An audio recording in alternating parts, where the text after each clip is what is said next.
আসসালামু আলাইকুম। Perfect cooking টিপ চ্যানেলের পক্ষ থেকে স্বাগতম। আজ আমি আপনাদের সামনে নিয়ে এসেছি মিষ্টি তৈরির রেসিপি, অর্থাৎ চিনির শিরার মধ্যে বাজারে যে মিষ্টিগুলো কিনতে পাওয়া যায় সেগুলো তৈরি করে দেখাবো।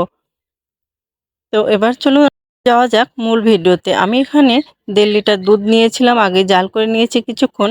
এবার আমি এর মধ্যে দিয়ে দিচ্ছি লেবু চিপে, 1 টুকরা লেবু চিপে দিচ্ছি। আপনারা চাইলে এর মধ্যে ভিনেগার বা টক দই ব্যবহার করতে পারেন। তো আমার হাতের কাছে লেবুটা ছিল, তাই আমি লেবুটা দিয়েই ছানাটা তৈরি করে নিব। ছানাটা তৈরি করার জন্য যে কোনোটা একটা ব্যবহার করলেই হয়ে যাবে, তবে টক দইটা ব্যবহার করলে বেশি ভালো হয়। তো লেবুটা ব্যবহার করলে খারাপ হবে না। আমি লেবুটা ব্যবহার করেই একদম পারফেক্ট মিষ্টি তৈরির রেসিপিটা দেখিয়ে দিব। দেখেন ছানাটা হয়ে আসছে। আমি আরও কিছুক্ষণ এভাবে জাল করব, 2-3 মিনিট, বা তার চেয়ে কমও করতে পারেন অথবা নাও করতে পারেন। এর মধ্যে আমি এখন দিয়ে দেব ঠান্ডা পানি।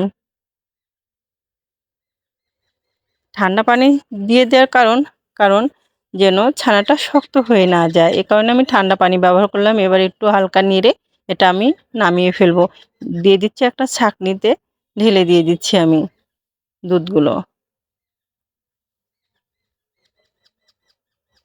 আমার ছানাগুলো এতটুকু হয়েছে দেখেন। দুধের ছানা বের করার পর অবশিষ্ট যে পানিগুলো থাকে এটা আপনারা ফেলেও দিতে পারেন অথবা অন্য কোনো কাজে ব্যবহার করতে পারেন। এবার আমি দিয়ে দিচ্ছি একটু ঠান্ডা পানি।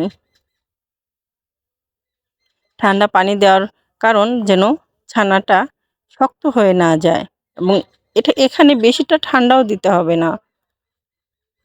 অল্প একটু পানি ব্যবহার করলেই হয়ে যাবে, 1/2 লিটারের মতো। দেখেন ছানাগুলো কতটা সফট হয়েছে। এবার আমি একটা কাপড়ে বা মশারির কাপড়ে নিয়ে নিচ্ছি। এটা আমি খুব সুন্দরভাবে পেঁচিয়ে পানিটা ঝরিয়ে নিব। দেখেন, যখন এভাবে টপ টপ করে পানিটা পড়া শুরু করবেন তখন মনে করবেন যে এর মধ্যে আর পানি নেই। এ কারণে আমি দেখেন এটা মরিয়ে খুব সুন্দরভাবে মরিয়ে রাখবো। আপনারা এটা পাতলা কাপড়েও করে নিতে পারেন, যে পাতলা সুতি কাপড়গুলো থাকে। দেখেন আমি যেভাবে পেঁচিয়ে নিচ্ছি, এখানে পানি থাকার কোনো রকম সম্ভাবনা থাকবে না। আপনারা ঠিক এভাবেই নিবেন। এটা আমি বেঁধে রাখছি।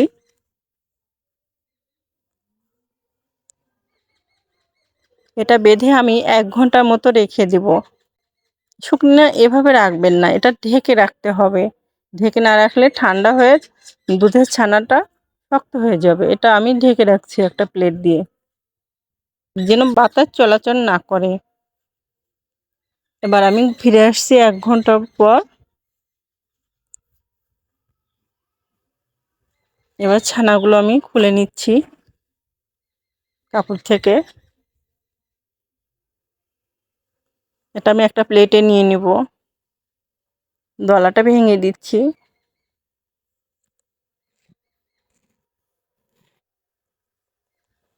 ছানাগুলো আমি প্লেটের একটা সাইডে নিয়ে নিব, প্লেটের একদম মোড়াতে। এখানে দিয়ে দিলাম 1 চামচ রেগুলার তেল, অর্থাৎ রান্না করেন যে তেলটা সয়াবিন, সেটা দিয়ে দিলাম।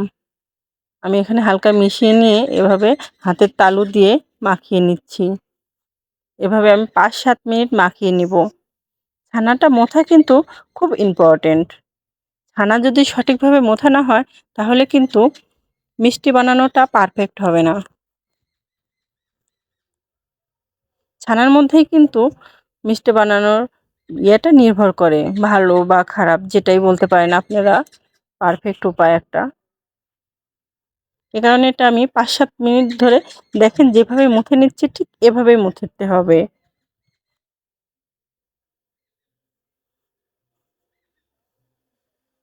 আমার মোথা হয়ে গেছে। দেখেন কতটা সফট হয়েছে, কতটা নরম হয়ে গেছে। এবার এখানে আমি অ্যাড করব একটু আটা বা ময়দা যেটাই বলতে পারেন, চিনি 2 টেবিল চামচ, একটু পরিমাণ লবণ এবং বেকিং সোডা। এখানে বেকিং সোডাটা ইউজ করবেন, বেকিং পাউডারটা ইউজ করবেন না। এবার এটা আমি খুব সুন্দরভাবে মাখিয়ে নিয়ে এখানে আবার 1 চামচ তেল দিয়ে দিলাম রেগুলার। দিয়ে এটা আমি খুব সুন্দরভাবে মাখিয়ে নিলাম। খুব সুন্দরভাবে মাখিয়ে নিয়ে এখানে আমি যেন মিষ্টিগুলো একদম সমান হয় বা ছোট বড় না হয়, সেজন্য আমি এগুলো বল করে নেব। দেখেন কতটা সফট হয়েছে।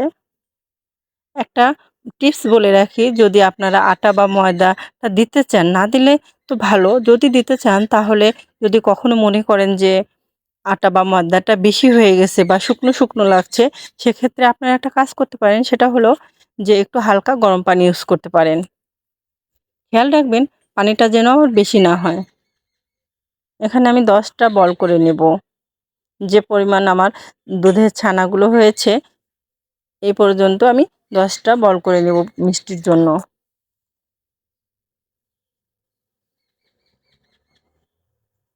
আমি এখানে গাভীর দুধ নিয়েছি, আপনারা যে কোনো দুধ ব্যবহার করতে পারেন। প্যাকেটের গুঁড়া দুধ নিতে পারেন বা লিকুইড দুধ নিতে পারেন, আপনাদের ইচ্ছা। তবে গাভীর দুধটা নিলে একটু ভালো হয়। এই সাইজ করে আমি 10টা বল করে নিচ্ছি। দেখেন মিষ্টির সাইজ করে নিচ্ছি। যদি মনে করেন যে ছানাটা মোথা হয় নাই, সেক্ষেত্রে হাতের তালুতে নিয়ে আরেকটু মুছে নিতে পারেন।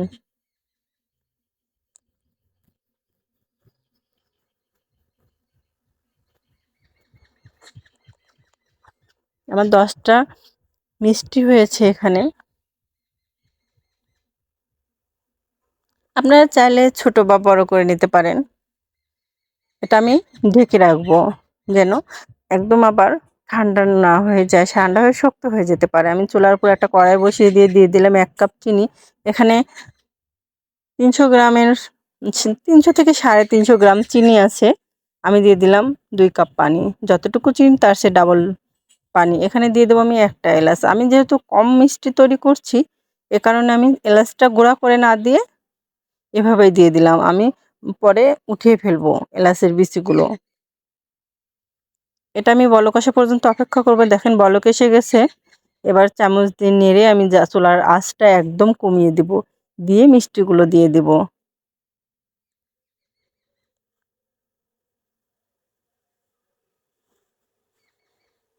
এটা খুব সুন্দরভাবে জাল করে নিতে হবে। 5-7 মিনিট হাই ভোল্টেজে জাল করে নিতে হবে। এবার আমি মিষ্টিগুলো দিয়ে দিচ্ছি চুলার আঁচটা কমিয়ে।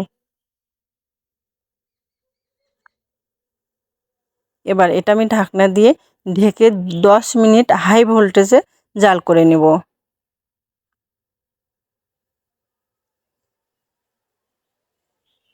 ফিরে এলাম 10 মিনিট পরে।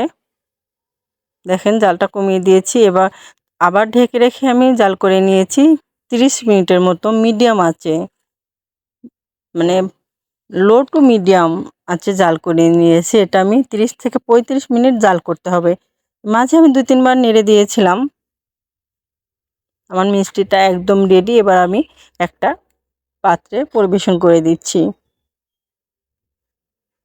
আমার রেসিপিটা যদি ভালো লাগে তাহলে অবশ্যই আমার চ্যানেলে সাবস্ক্রাইব করবেন। আর যদি সাবস্ক্রাইব করে থাকেন তাহলে আপনাকে ধন্যবাদ, এবং যারা নতুন তারা অবশ্যই আমার চ্যানেলটি সাবস্ক্রাইব করবেন এবং কমেন্টে জানাবেন আমার রেসিপিটা কেমন হয়েছে। আল্লাহ হাফেজ, বাই বাই, টাটা, ভালো থাকবেন।